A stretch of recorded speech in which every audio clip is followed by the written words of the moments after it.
Rain hit the metal roof of the old research station as Dr. Ryan Blake worked alone in his lab.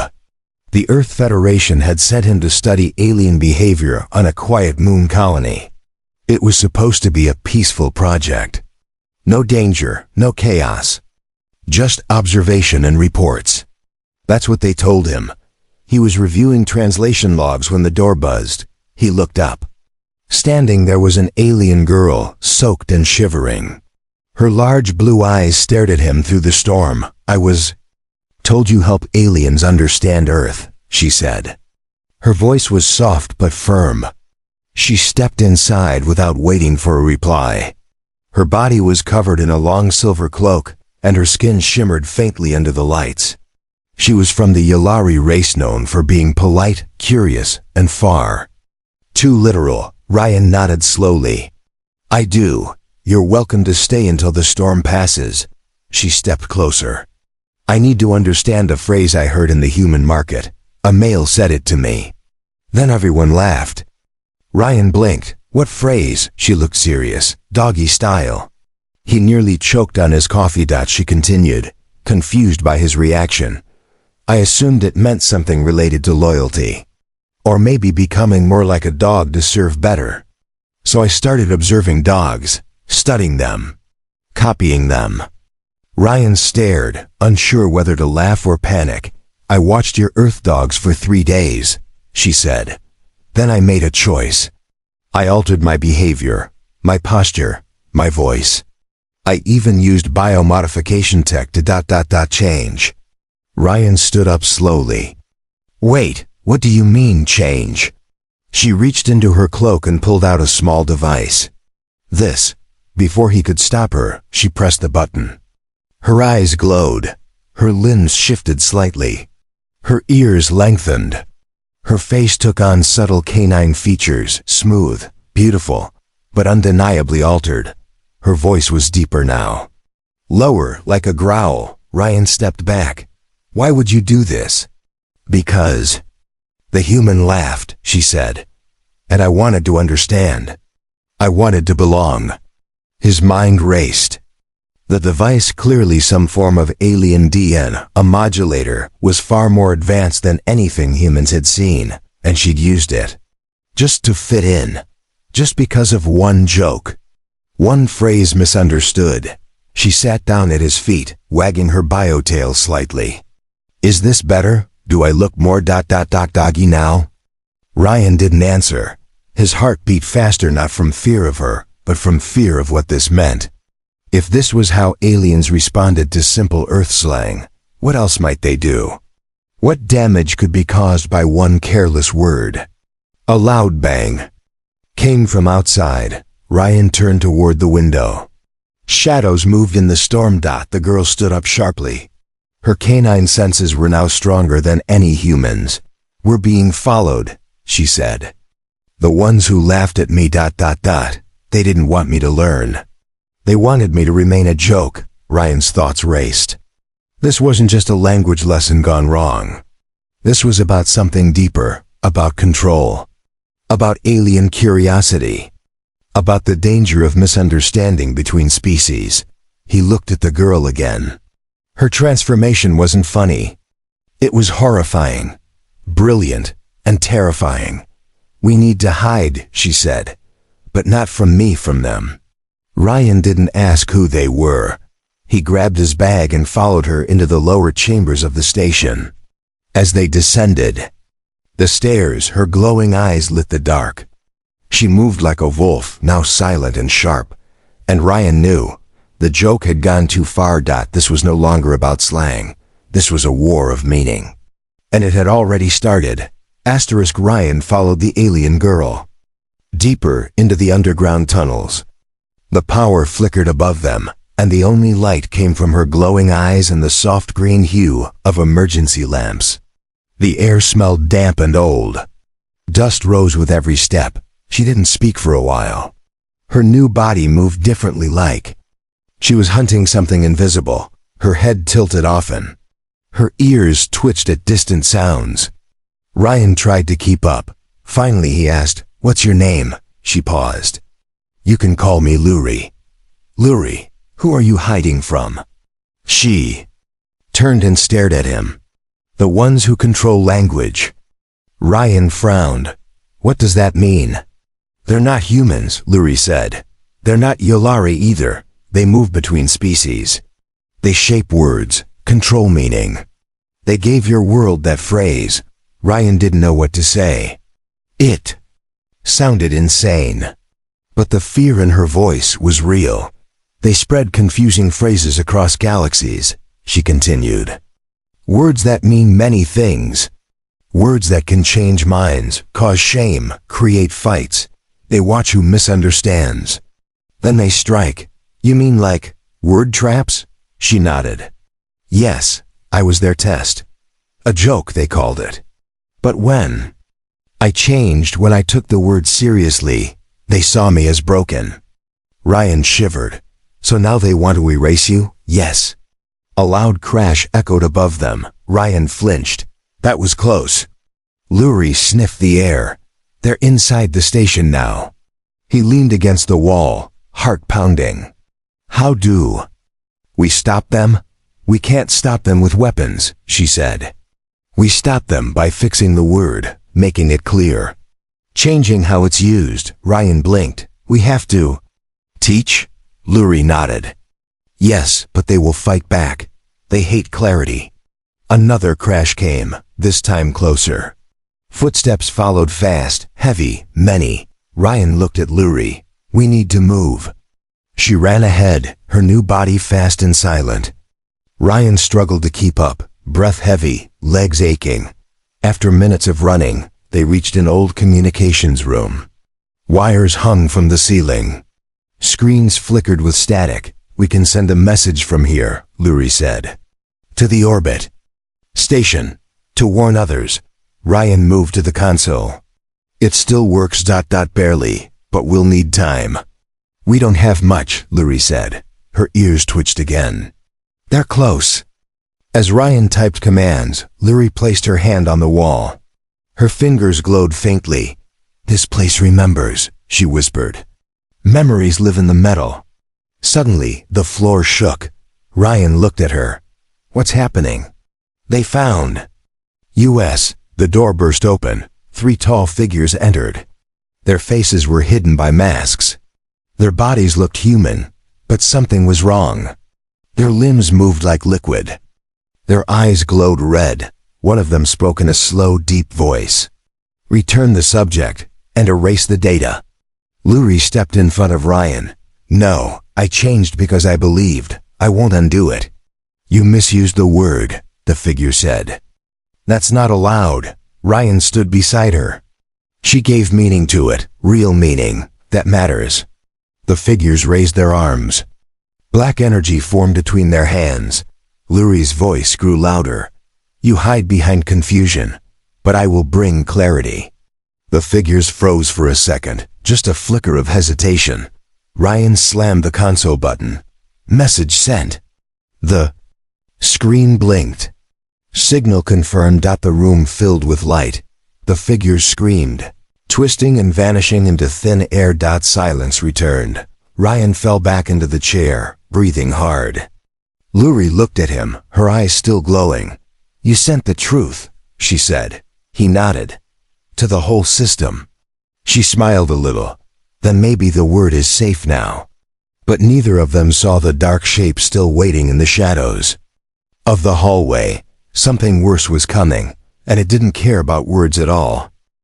Ryan couldn't sleep. The floor was cold, the lights were dim, and the sound of the storm above still echoed in his ears. Lurie sat near the wall, her head resting on her knees, her tail barely moving. She hadn't said a word since the attack. He looked over at her. Luri. Are you okay? She didn't answer at first. Then she spoke softly. They weren't supposed to come here. I thought I was far enough from them. You said they don't like clarity. Why? She looked up, her eyes glowing faintly. Because confusion gives them power. When people fight over words, meanings, and feelings, those beings grow stronger. They feed on misunderstanding. Ryan sat beside her. But why you? I was one of the first Yalari sent to study human culture, she said. But I didn't just study it. I wanted to live it. Understand it. Feel it. So I asked questions. I copied behavior. I listened too closely. And then I changed. She glanced down at her clawed fingers. And that's when they marked me as broken. Ryan frowned. That's not broken. That's brave. Her eyes met his. Then why does it hurt so much? He didn't have an answer. Outside, the wind screamed louder. Suddenly, a loud alarm beeped from the corner. Ryan ran to the console. The system showed a breach. Something was coming through the outer walls. Someone or something is digging into the station, he said. Lurie stood up. It's not them. Ryan turned. What do you mean? She sniffed the air. Her ears twitched. This is different. Bigger. Not a language being. Something ancient. Something worse. Before Ryan could ask, the floor beneath them shook. The wall cracked open. A long, thick claw reached through the crack, followed by a deep, angry growl. Then came a voice low, distorted, and full of rage. You dared to speak the truth, it said. Now the unspoken comes. Lurie stepped back. It's a silence beast. Ryan blinked. What's that? They are creatures who destroy meaning completely, she whispered. Not confusion, not lies, just silence. No thoughts. No feelings, just emptiness. The wall split wide open. A massive dark creature stepped through. It had no eyes, no mouth, just smooth black skin that seemed to swallow light. Lurie grabbed Ryan's arm. Run! They raced down the corridor. Alarms blaring behind them. Pipes burst from the ceiling, and smoke filled the air. The silence beast followed, slow but unstoppable. Ryan gasped. What do we do? Lurie looked ahead. We go to the core room. It's where the language logs are stored. If we can activate them, it will flood the station with stories, with voices. The beast hates sound and meaning. They turned a corner and entered a wide chamber filled with glowing servers and spinning disks. Lurie moved quickly, her fingers flying across the control panel. Ryan looked behind them. It's coming. The room grew colder. The air became thick. The silence beast stepped into the doorway. It didn't move fast, but every step it took made the lights dim and the screens freeze. Almost there. Lurie said. The creature raised a shadowy limb. The walls began to peel. Ryan grabbed a metal pipe. Just hurry.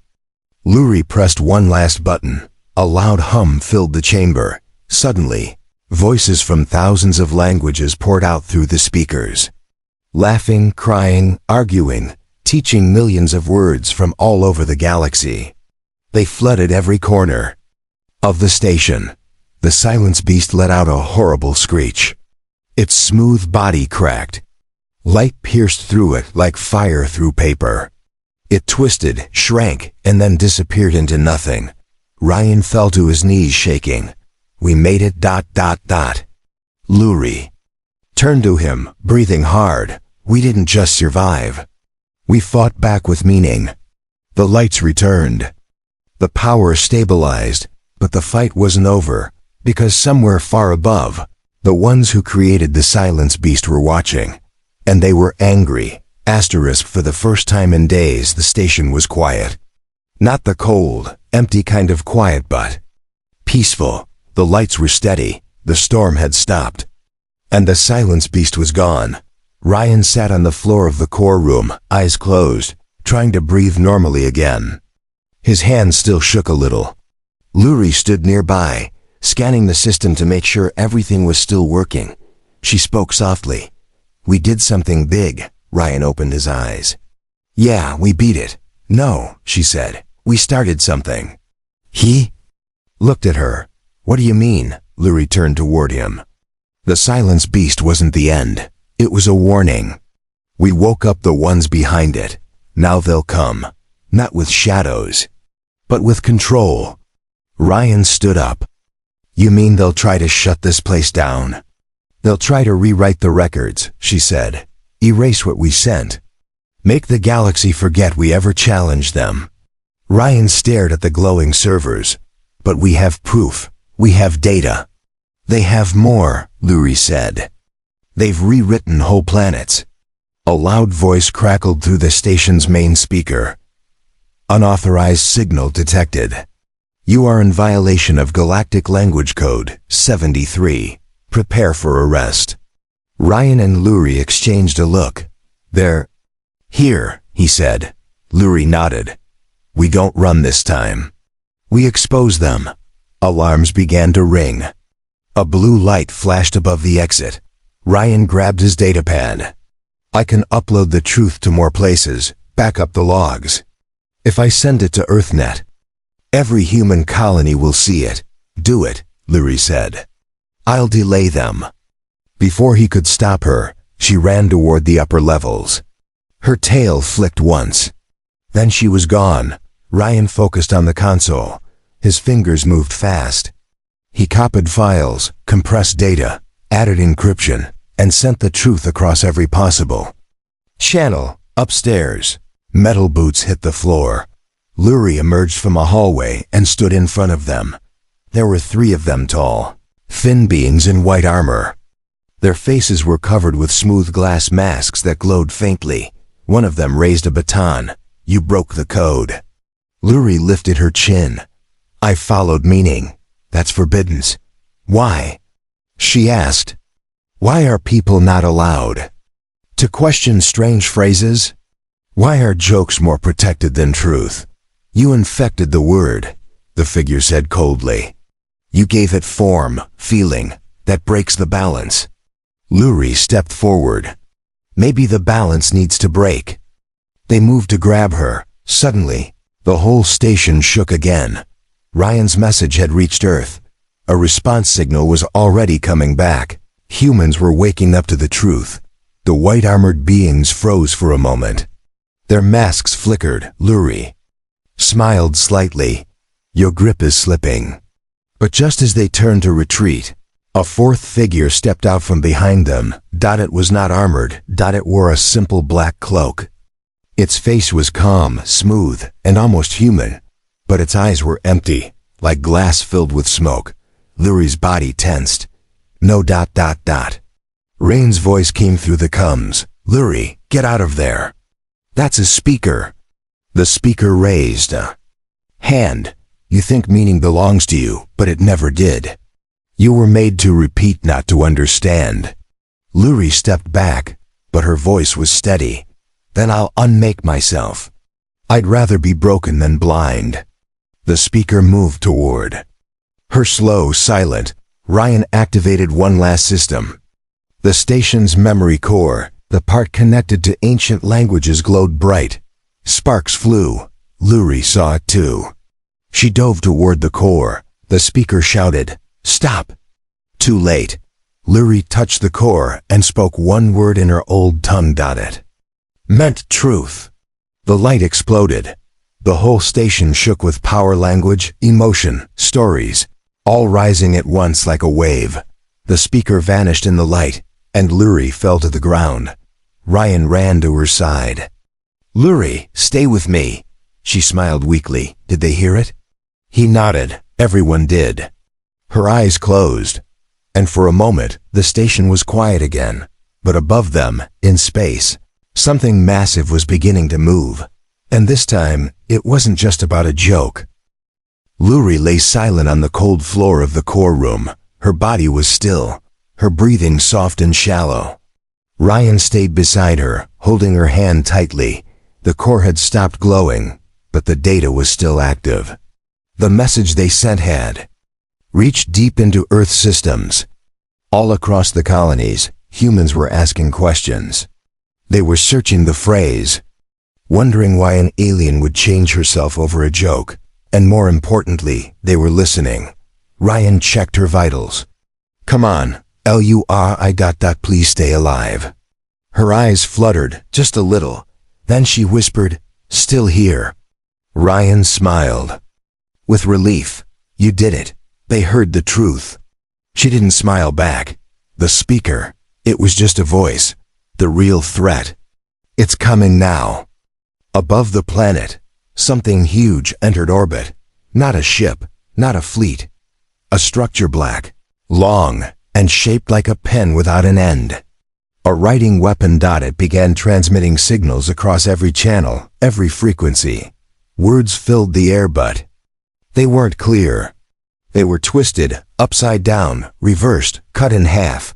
Languages were being scrambled. People were forgetting basic meanings. Instructions turned deadly. Emotions became tangled. Ryan grabbed his datapad. They're trying to overwrite everything. Luri forced herself to sit up. It's called the editor. It doesn't destroy people. It rewrites them. Back on Earth, hospitals were giving wrong doses.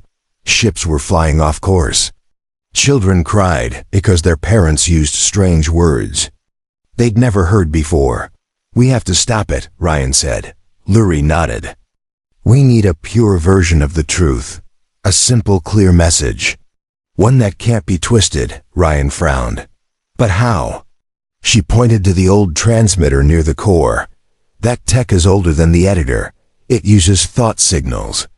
Not words, meaning directly sent from mind to mind. Ryan checked the system. We can only use it once, then it burns out. Then we use it right, she said. Tell them the real story. From beginning to end. Ryan sat beside her. He closed his eyes. Together, their thoughts joined. And across the galaxy, people began to receive it, not as speech, not as text, but as pure feeling. They felt Luri's fear when she first heard the phrase, her confusion, her desire to understand.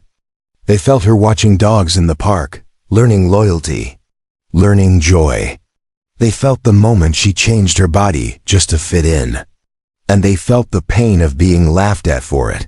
But most of all, they felt her truth. She didn't want to be funny.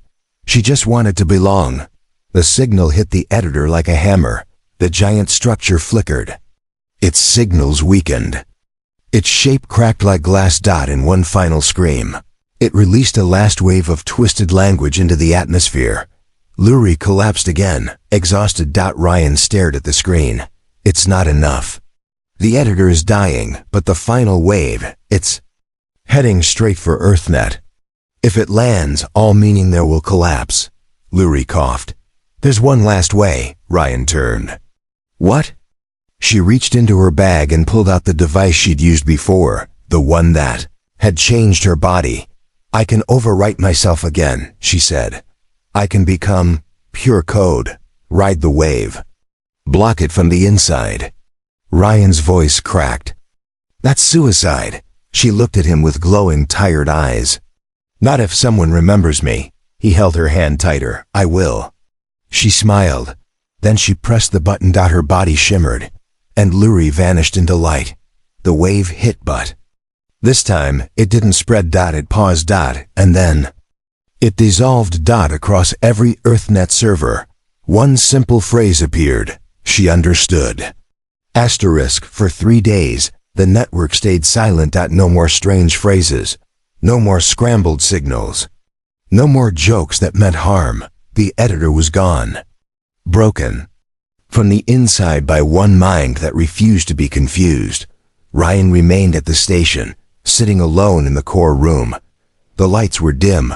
The storm had long passed. But he couldn't forget her face. She had become more than an alien girl, trying to understand Earth culture. She became meaning itself, a living message, a shield against misunderstanding. Every screen around the system still showed the same message. She understood. People everywhere were asking, who was she? Why did she do it? What did it mean? And slowly, humans began to talk, to explain, to teach. They didn't mock anymore. They didn't laugh at aliens who asked questions. They welcomed them. They tried to make things clearer, simpler. The Ilari sent a message to Earth. She is remembered as a hero. Ryan watched it from his chair. He hadn't slept much. He barely ate. But he felt proud. Not of what he had done, but of what she had become. One night as he looked out the window at the stars, his datapad beeped. A new message. No name. No signal origin. Just a voice. Her voice. I'm still here.